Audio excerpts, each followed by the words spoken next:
All right, hello. I'm Kate Warren, Executive Vice President at Devex, here Uh, with and I'm Ed. CD Glin, Vice President of the PepsiCo Foundation, Global Head of Philanthropy at PepsiCo Inc. Great. Well, Earthrin asked earlier, where's the private sector? So sitting right next to you, right here. But we actually have gotten some criticism about having PepsiCo Foundation's involvement in today's event, particularly I think from the nutrition community, some skepticism around what PepsiCo Foundation's motives or intentions might be in contributing to these conversations and to fighting the global food crisis. You come from a global development background. You've been with Rockefeller Foundation, U.S. African Development Fund, Peace Corps. So you're now with the private sector. What would you say is why we should have you here as part of these conversations? Why should you be with us today? Great question, Kate. And I always take skepticism strategically as fuel. Why should we be here? I mean, I spent those years at Peace Corps and Rockefeller and U.S. African Development Foundation and many international NGOs all over the world asking for the private sector to show up, asking for the private sector to have a seat at the table, because if we're talking about a whole food system, then you need some of the largest actors in the system to be at the table. And I'm grateful to Devex for having a seat at the table and hopefully for providing the opportunity for more people to have seats at the table at events such as this. Let me go a little bit deeper, Kate. I think we bring in the private sector, whether from a philanthropic standpoint or from our operations, some critical elements to this fight, if you will, to the goal of really looking at sustainable food systems all around the world. Let me talk about a little bit about PepsiCo, because I think it's important for us not to just think about this blue can that's full of sugar and to think about PepsiCo as a global company. So PepsiCo, first thing that we bring is our performance. We're the U.S.'s largest food and beverage company in the U.S., pretty by far.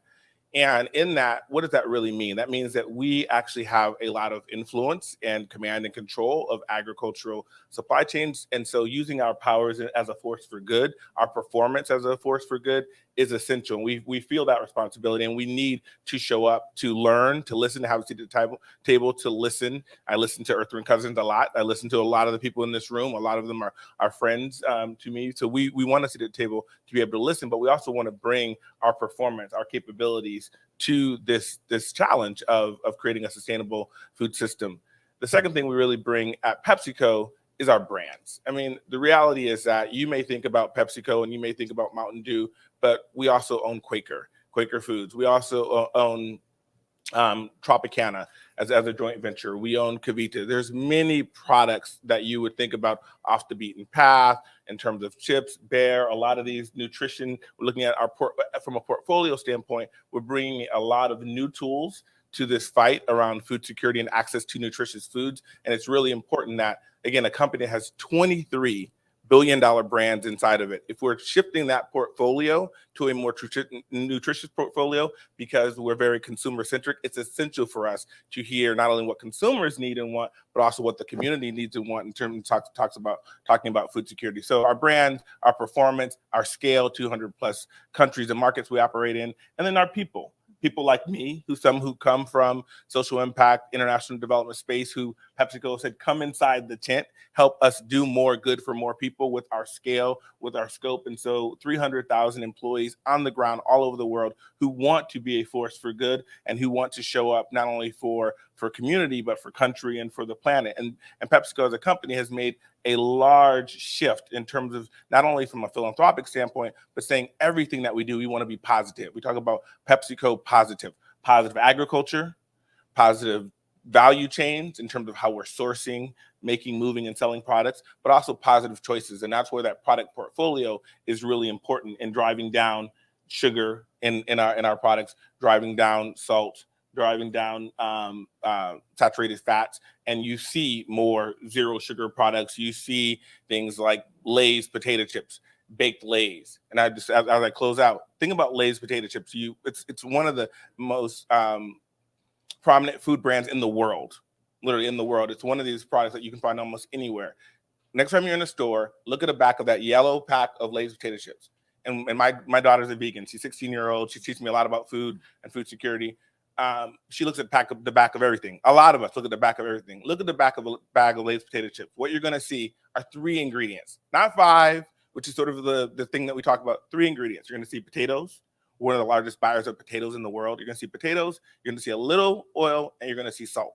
3 ingredients in that product. And so we are looking at our product portfolio in a different way, and we think we can have a seat at the table, but also have a license to operate and to thrive in a more sustainable food system. Yeah, and I think some of that criticism comes from this sense that, big multinationals might set up a foundation for throwing some money for good PR, maybe call it like nutri-washing in this space. But what you're saying is, really embedding this into your operations and thinking about all aspects of your business and how you can contribute to making a difference in the global food crisis. And I know you have a lot of partners here in the room and watching online. So I'd love to hear some examples about ways that you're doing that and you're partnering with some of the global development organizations today to make some of those on the ground impacts. Fantastic. And this is sort of totally off script, seeing who's in the room. I mean, I look at the room and I see Yanti, the CEO of Save the Children, working with them directly in Ukraine, the Ukraine response, WFP World Food Program. We spent a lot of time with WFP, whether it's Baron Sager at WFP USA or David Beasley. And so a lot of our response in terms of long-term food security efforts, but also short-term right now in the thick of it in Ukraine and the surrounding countries with partners such as that, but also through a number of programs that we have. And one of the things, our global commitment to food security is based upon 2 pillars: access to nutritious foods and then sustainable agriculture. So we think about a sustainable food system as one that is sustainable, one that is regenerative, and one that is inclusive. So we also think about who farms and how they farm. And so we have a program in the US and globally called Food for Good. Food for Good for us is a global platform, but it also embodies our commitment to food security. And that program right now in Mexico, the Quaker brand in Mexico has created a RUTF, or ready to use therapeutic food.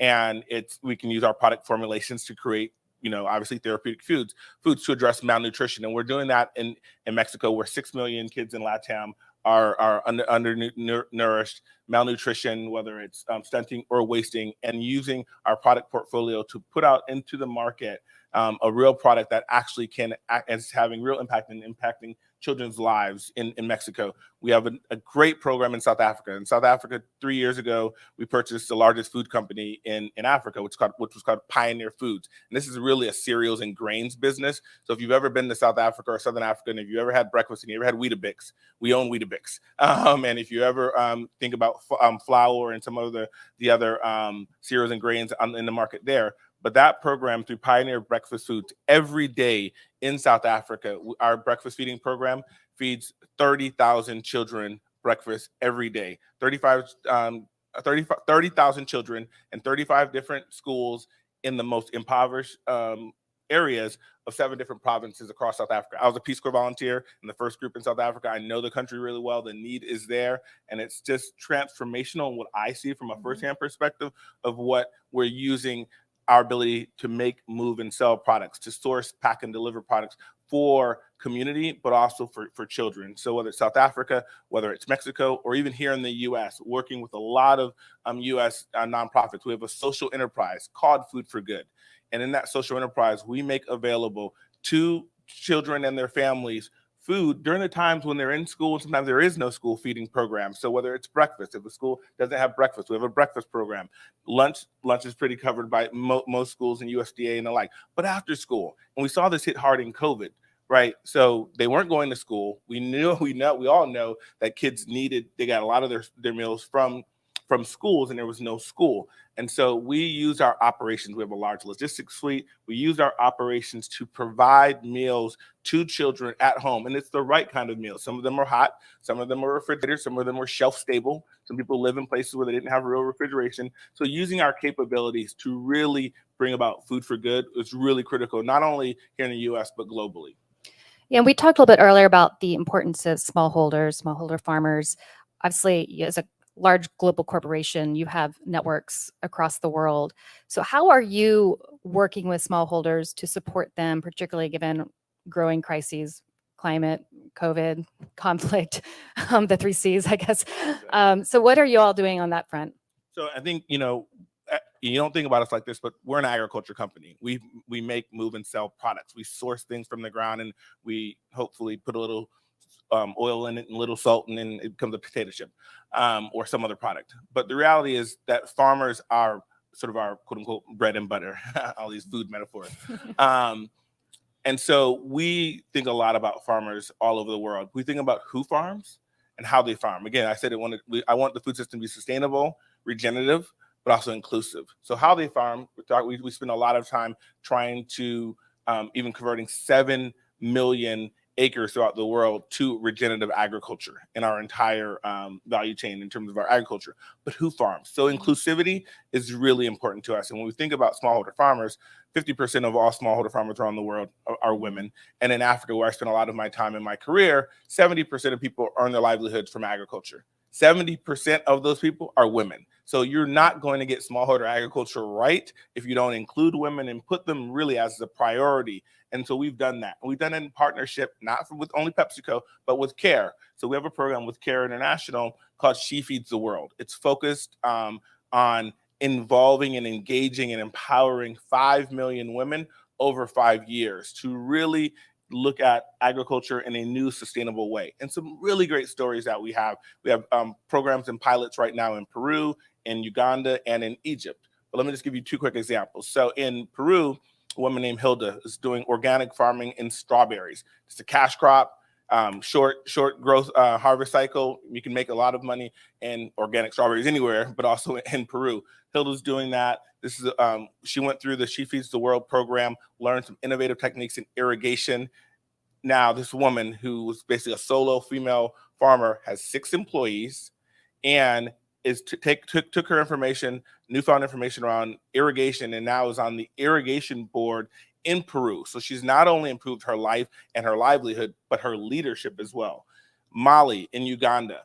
The program in Uganda is really looking at holistic solutions to women's economic empowerment, their lives and their livelihoods. And Mali is a woman who's a tailor, 3 husband, 3 kids, and was working with farming and potatoes and beans and maize and a couple of other things, went through the She Feeds the World program, really got a lot of the TOTs, the training of training programs, and she herself became a trainer. So now she's making more money. She's felt this newfound sense of agency. This woman, who again was a semi-literate mother of 3, tailor on the side and farmer on the side, ran for district councilor, won that office, and now is leading thousands of women in her community in northern Uganda. So we have examples of really what it takes when you do think about not only who farms, but how they farm, and then what impact we can make on lives and livelihoods. And PepsiCo is truly committed to this. But every example I can tell you is not PepsiCo going it alone. It's not the foundation going it alone. It's with partners, and it's by having a seat at the table with civil society, with nonprofits, with multilaterals, with other private sectors, that we can really transform this together. So I came here and sat at the table to listen, to learn, to lead where we can, but also to really tell you to leverage us. We have capabilities, we have scale, we have reach, but we also have commitment. And this is not only PepsiCo, plenty of companies out there are trying to be a part of the solution. And we should, yes, keep the skepticism, but also invite us to sit down and really ask us to use our powers for collaboration and our powers for real bringing about change for good. So grateful to be here. Well, great. Thank you. And we invite everyone to come up to CD throughout the rest of the day. And your daughter will be very pleased to be having a vegan dinner this evening. No, she's jealous. She's so jealous. We moved to New York now, and she's like, Daddy, where are you eating tonight? I don't want to tell you. I don't want to tell you. She'll be very impressed. I'm also here with some colleagues here, Gina Judge and Lucy Dufour from the foundation, who I came from New York, but they came in from Dallas and from Chicago. So we're serious about this. We're not new to this. We're true to this. Let's do it together. Thanks, everyone. Great. Well, thank you.